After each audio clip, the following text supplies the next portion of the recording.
and obviously I use it with the CRM, Right. and using this Sales Navigator and the CRM and LinkedIn. Those three things. If you've got the three tabs open on your browser, it works really well, and it's a nice sort of smooth process. Mm-hmm. And I'm just really getting into it at the moment. Really, just trying to learn, and because there's so much stuff out there about, you know, social selling, and but it's like I heard somebody said to me recently, social selling really is just it's just selling at the end of the day, but you're just using some, modern, up to date technology, online tools to initiate that first conversation. Yeah, it's just like before the internet, people did sales by building relationships, and when it was time for them to make the purchase, you had a relationship with them.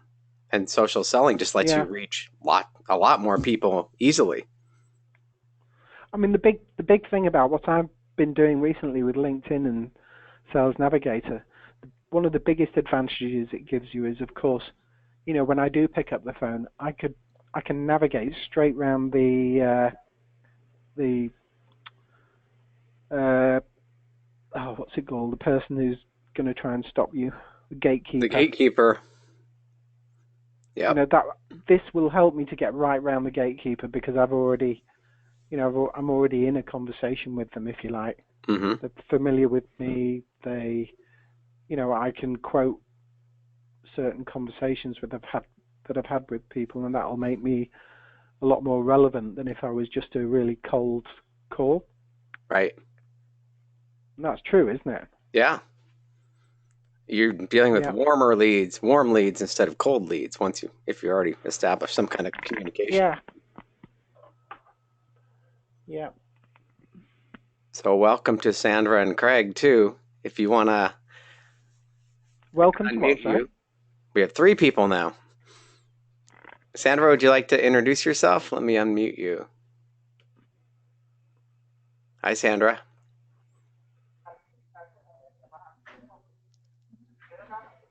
Sandra, can you hear me? She must be just listening. Okay. Actually, Craig. Yeah. Ted, I know what you asked me. Okay. What was it? How did I think the Microsoft and LinkedIn? Oh, that's right. Yes. Yeah. If I hope it does anything, I hope it will get rid of all the bugs within LinkedIn. Mm-hmm. It's full of bugs, isn't it? I'm hoping they focus what LinkedIn's doing. They're trying to do so many different things. They have the recruiter platform, Sales Navigator, they've got publishing. It's just they're kind of going in so many directions and they're starting to lose their main focus. What's their core business going to be? And there's a training thing, lynda.com as well. I mean, Yeah, that's exactly. incredible. Have you ever used that?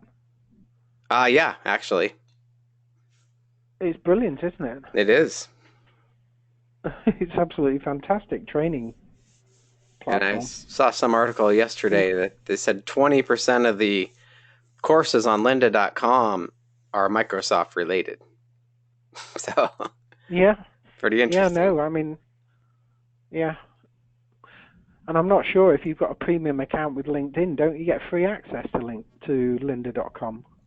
Depends what level you're at. I have an old Yeah, premium account from years ago that I hardly pay anything for, so I don't get access. But I don't want to upgrade and lose the very cheap deal because I use Sales Navigator yeah. too. So I've got two different premium accounts. Isn't LinkedIn not far from where you are? Oh yeah, they're pretty It's close. Mountain View, isn't it? They actually are building a 40-story building in San Francisco too, downtown San Right. Francisco. So well, let me show you this document here. I'll mute you while I go through this, and then we'll open it up for questions, and people can just kind of chime in. And welcome Craig and Steve too. I'll open it up for everybody after I just kind of show you this I've been working on. So I'm going to mute you real quick, Mark. Okay. So can anybody see this diagram here? I've been just kind of working on this. I've been teaching the AIDA process: attention, interest, desire, action. So if somebody has an idea for a product or service, you got to get people's attention, get them interested, increase their desire, and get them to take action and give you money. So that's kind of the steps. And I've added this other layer now where it's leads, connections, authority, appointments, and closed sales, which is tied on. And in the handouts on the sidebar there, you can download this diagram. It's a work in progress. I'll kind of take to get their attention, that's where I teach people to optimize their profile so you stand out from your competitors and they know exactly how you can help them. And really, you get that 2-second. They see your profile, they either click on it and learn more about you or they move on. So that's really what the leads is all about. And they're, obviously very cold leads. They're not warm leads when you first get their attention, because they'll see your profile in the sidebar and they may click on it, they may not. It'll see you in a group participating, or different places they'll see your profile throughout LinkedIn. So that's where you need the good professional photo, the attention-grabbing headline. You need to complete your profile, because it's obviously not professional to have a half-finished profile. Easy to find contact information, and keep your profile current. There's a lot of people that set up their profile 5, even 10 years ago, and they haven't touched it. So really, you've got to make that good first impression and have a very complete current profile.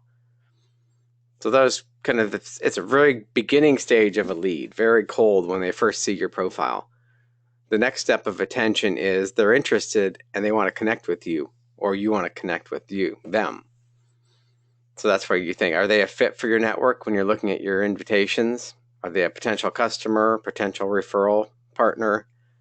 Could you refer business to them? And also, who are they connected to? Because a lot of people, we can see who they're connected to. If they're connected with people you want to meet too, it's great to connect with that person. It's a bypass through. Then the interest is where, when you're posting content in your profile, your status updates, and on Pulse. So by you either creating content or sharing good content related to your business or industry, you're perceived as an authority. So that's why you need to consistently blog, place articles, interview experts, be interviewed by other experts, and really have a content marketing plan. That's the whole thing. It's all perception. I have to admit, before I wrote my LinkedIn books, people didn't know who I was. But now that I've written 2 LinkedIn books and 1 Twitter book from a major publisher, people perceive me as an expert. And I'm sharing a lot of the same information everybody else is, but just because I have that credibility behind me and they consistently see my content throughout the internet, I'm perceived as an authority. So that's the stage you want to get to. And that's what increases the desire. And desire is where you really, they know who you are now. They're interested in you and your product and company. And then you increase that desire. So when it's time to make the decision, they know that they're buying from the right person, because they think you're an expert. They establish a relationship with you. And that's where we start the messaging to get the appointments. And we always say, customize your invitations to people. Nothing worse than getting that, just the generic connection message. So that's your first step of really building that relationship, sending that invitation that gets their attention. And then I always send a welcome message. I have a couple different welcome messages I send, and it just really introduces me to them. I don't try to sell them anything. It's to build a relationship and to drive them to my website to learn more about me. And there's where they can sign up for my email newsletter or download chapters of my books or take a free LinkedIn course. So that's leading into the appointments, those little conversations. Another thing that works great is the happy birthday messages, or when people, they have their job anniversaries. If you take 5 minutes a day and just send people a little personalized message, about 30 to 40% of the time, they'll reply to that message. So you're starting a conversation. And then just last week, I added something to my experience section about Social Sales GPS. And now a week later, I'm still getting people congratulating me on my new job. And gosh, over 1,000 people. My LinkedIn inbox is just totally full of these. And most of the canned messages, but some people took the time to actually customize that. And it's a lot of people I've known for many years, some I worked with, some people that I've done business with. It's just put me back on their radar by doing that. So there's just little conversations. It's like when you go to a networking group or a conference, you meet people, you just try to get to know them and just get on their radar. You don't try to sell them, just try to build some kind of relationship. And then the next step is you get them on the appointment and you just continue that appointment to your close, however you close people. You know, we all have our different ways we close business, but step 5 is really just closing the deal. You've taken them through this whole process, and it's whatever it takes to close. Some people can close, within a week. I worked for a software company. It was a 2-year sales cycle. So we had to do a lot of nurturing once we got on their radar to really guide them through the sales process. But I just love to get your feedback. And this is a work in progress. I just been putting this together, but kind of boils down my AIDA, which is old school marketing and sales, attention, interest, desire, action. And I'm tying it into things you do on LinkedIn that'll get you clients. So if anyone has any comments or questions, go ahead and type it in, or I can unmute you, and love to hear your feedback. We can raise your hand and I can unmute you.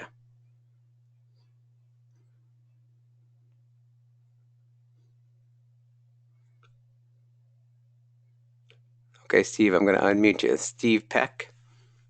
Hey, Steve, how you doing? I'm doing good, Ted. How are you? Good. Hey, I like it. Looks good, and I think it like for me personally, I'm a visual person to begin with. It helps me see how it all fits together, almost like a roadmap. Exactly. That's what I was trying to accomplish. Yeah. So people like these kind of systems, I find. But we all love systems where it's just step 1, step 2, step 3, step 4, step 5. Yeah, exactly. It makes it simpler to implement. You kind of know what you're doing, even though you don't know. Looking at it's like, oh, I don't know how to close sales, but I can do the first step first. I don't have to know how to do the last step. I got to do the first step, and then I'll do the second step, and then I'll do the third step, like that. Yeah, if you're a small business owner or a consultant, you do all 5 of these things. Yeah. If you're in a big company, you may be focused just on the beginning. Or maybe you get to the point you get appointments for your salespeople to close them. But it's basically the same 5 steps. Now, how are you going to use this? I'm actually going to try to teach it in a webinar, and then using the Alex Mondosian method, get people into coaching programs where I'll offer to do this for them as a consultant, or we can do a one-on-one coaching. I could take people through this with their business and implement it for them, or do a group coaching. Cool. So I think that they know exactly what they're going to get. It's very clear. Here are all the things you need to do to implement this. It's your LinkedIn sales funnel. Yeah, it makes perfect sense to me. Well, that's because we're both from Pennsylvania. Is that what it is? That's probably it. Yep. So Mark says content. Okay, Steve, I'll mute you, and if you want to talk again, if you want to mute everybody, we get a lot of feedback. But if you want to talk again, raise your hand again. Okay, thank you.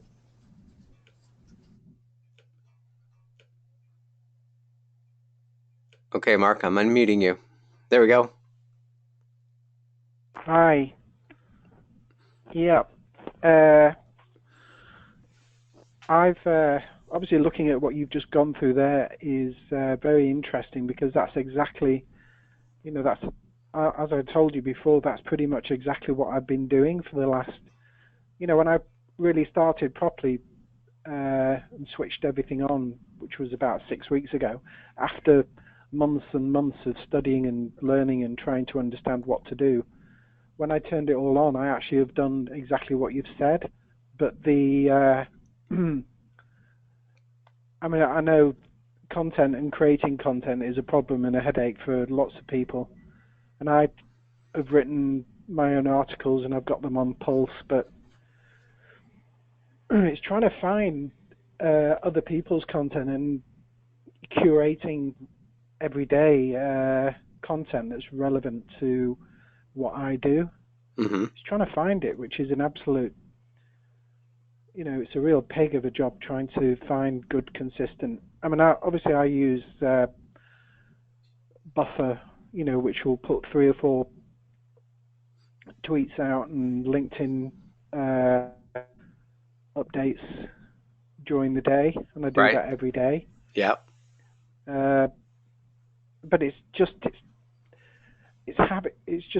having really good resources for content that you can aggregate of other people's, because I can produce my own content, fresh, unique article, which I've found a way of doing that now.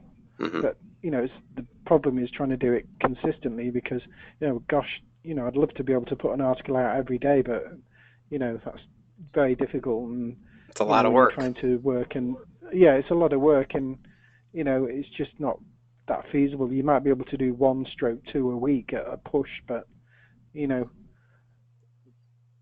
but it's trying to find a tool. I mean, I know have you ever used Feedly? Yeah, a while back. I haven't used it in a while. Yeah, no, that's probably the only tool I've found which comes close to. I mean, I've even tried Google Alerts, and that didn't really work either. Yeah, they're very broad. That's the problem with Google Alerts. Yeah, that's it. It is, and that's what I found. I was, you can tell it the term you want, but you're still going to end up getting. It doesn't work that well. Mm-hmm. Anyway, I just wondered if you had any answers on that. Did you ever see Bob Woods? Are you connected with Bob Woods on LinkedIn? Yeah, no, I am. He recently wrote an article called "The Unpublisher" something. If you go through his profile, you'll see it, where he just didn't have time to write content for a while, so he started just finding other content and sharing it, and he shared some great strategies there. Oh, did he? Is that an article he's written? It's on his profile then? Yeah, about a month ago or so he wrote it.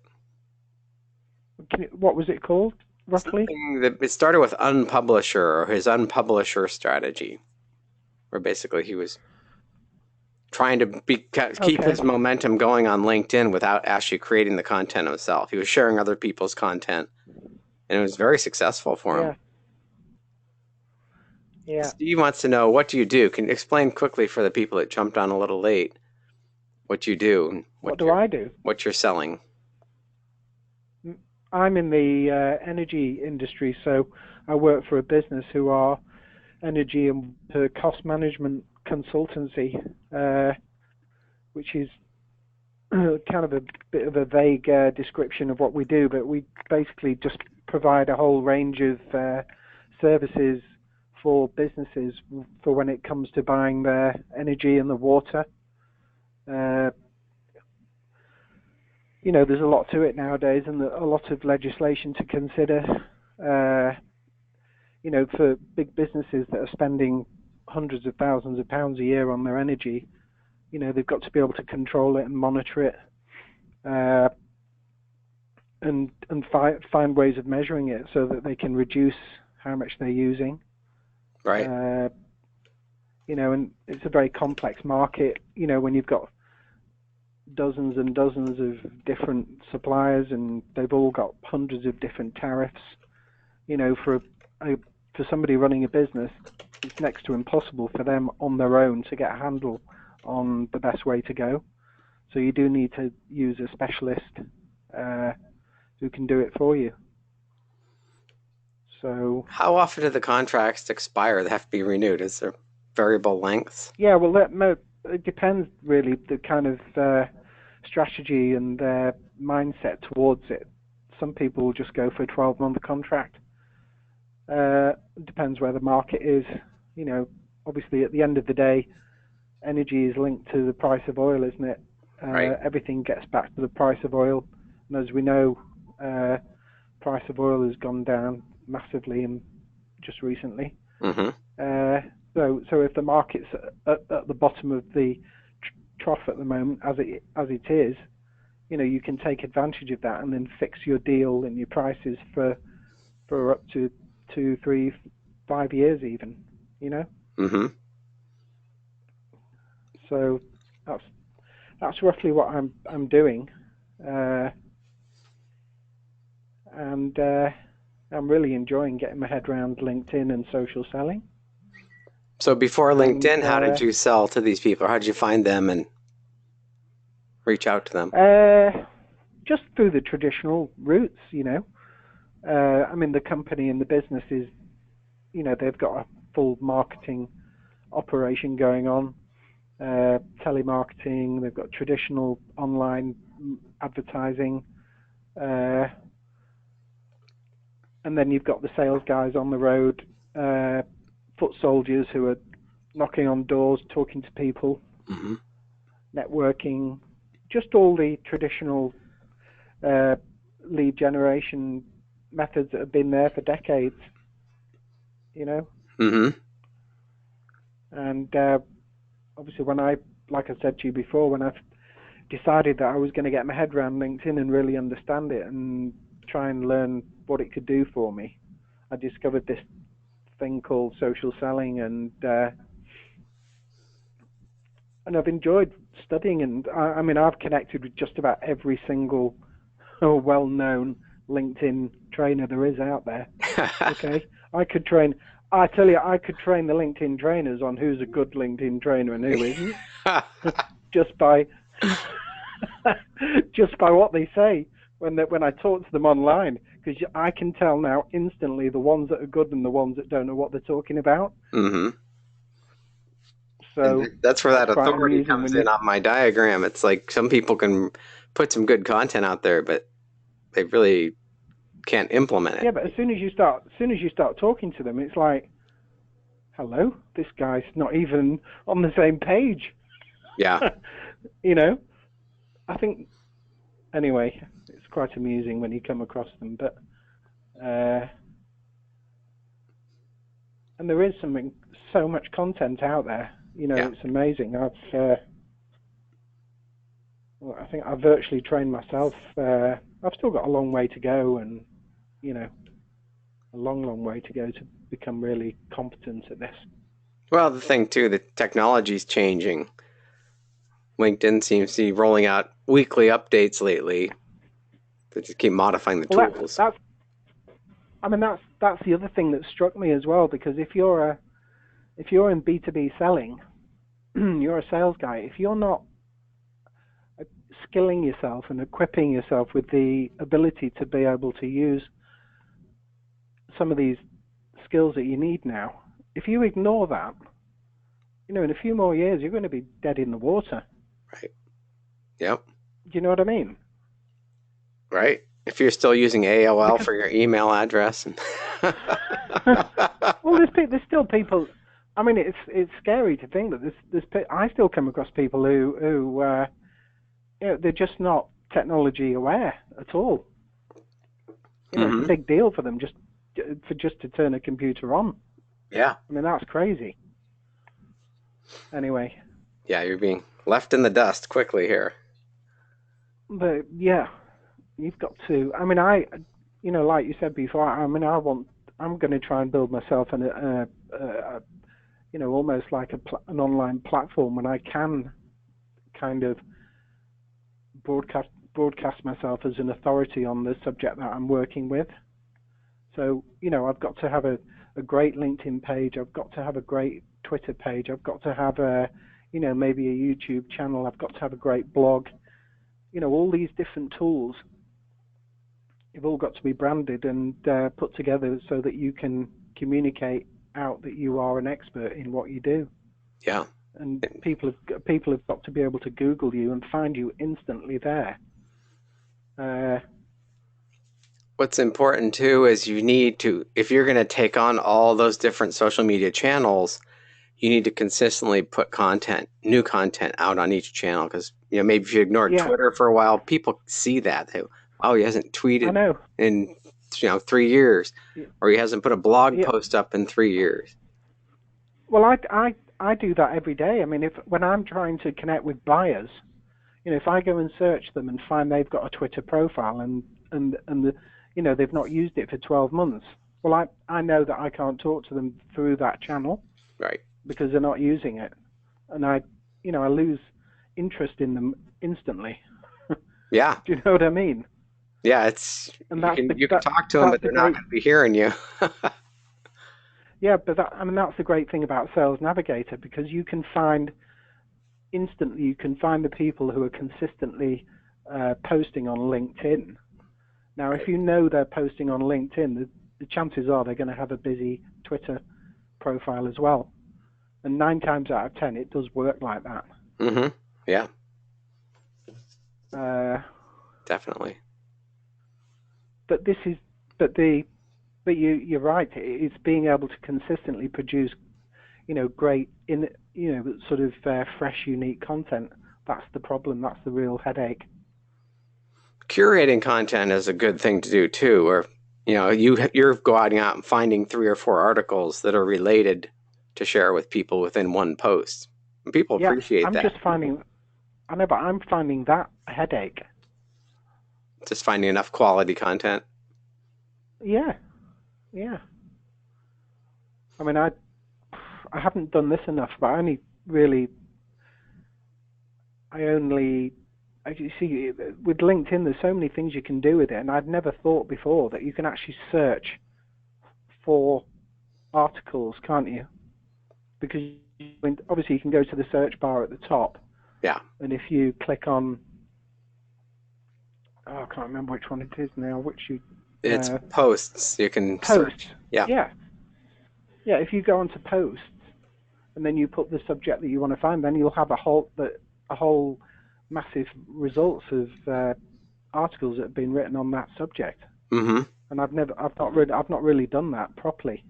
Well, the search algorithm doesn't give you great results all the time too. That's part of the problem. They're working on that. Yeah. It's not as good as Google. It's probably where Google was about 10 years ago. Yeah. They're working on it. Okay, Sandra has a question. Just let me mute you and we'll get Sandra on the line. Thanks, Mark. Okay.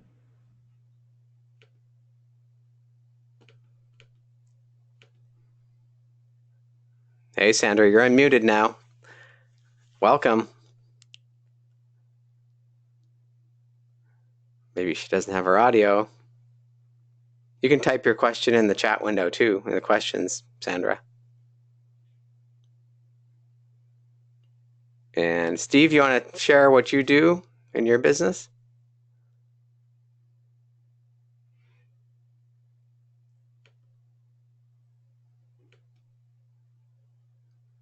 Hey, Steve, you want to share what you do in your business? Yeah.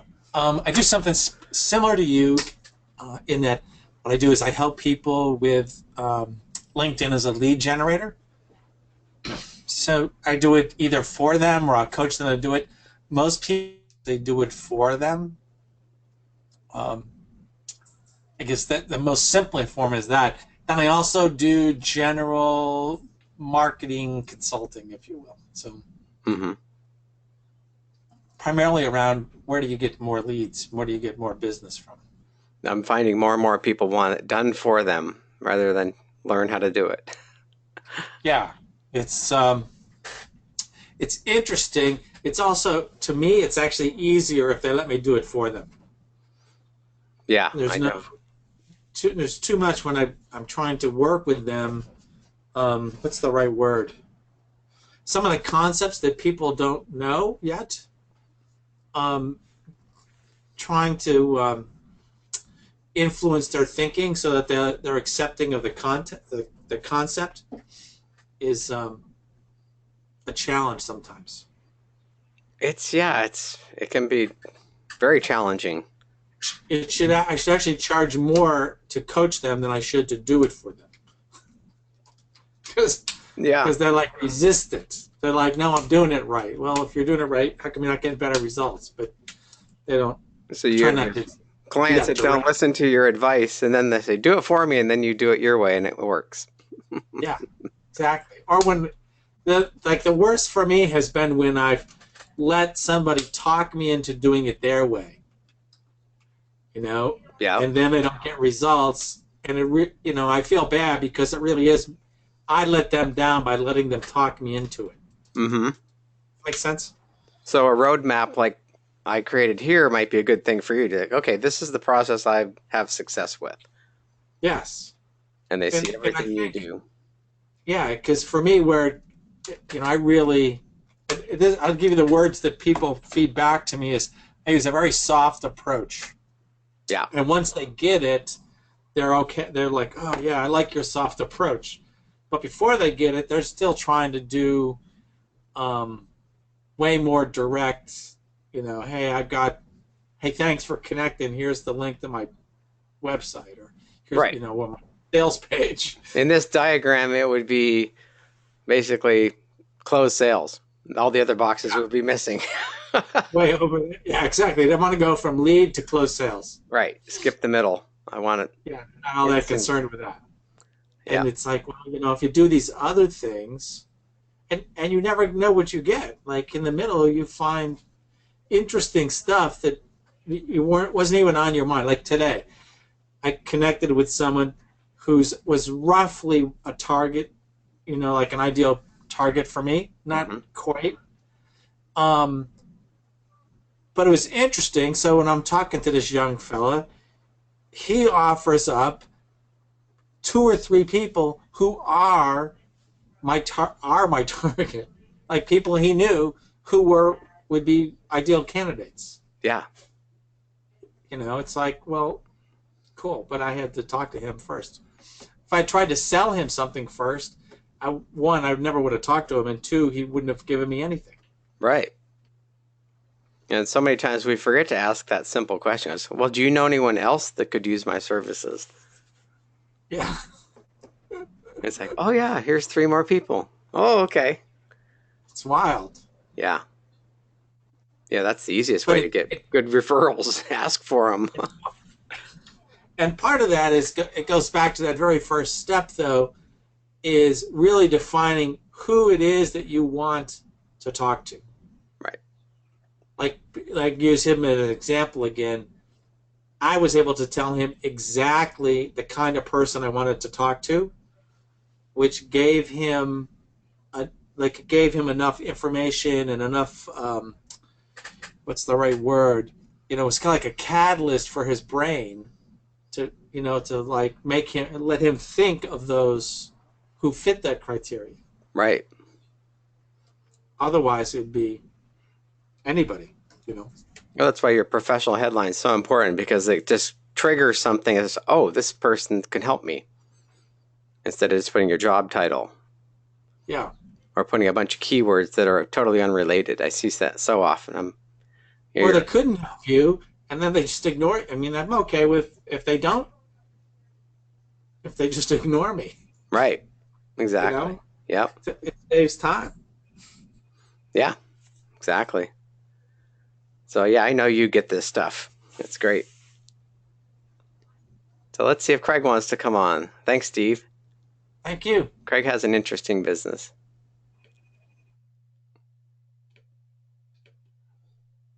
Hey, Craig, you want to share what you do and how you're using LinkedIn?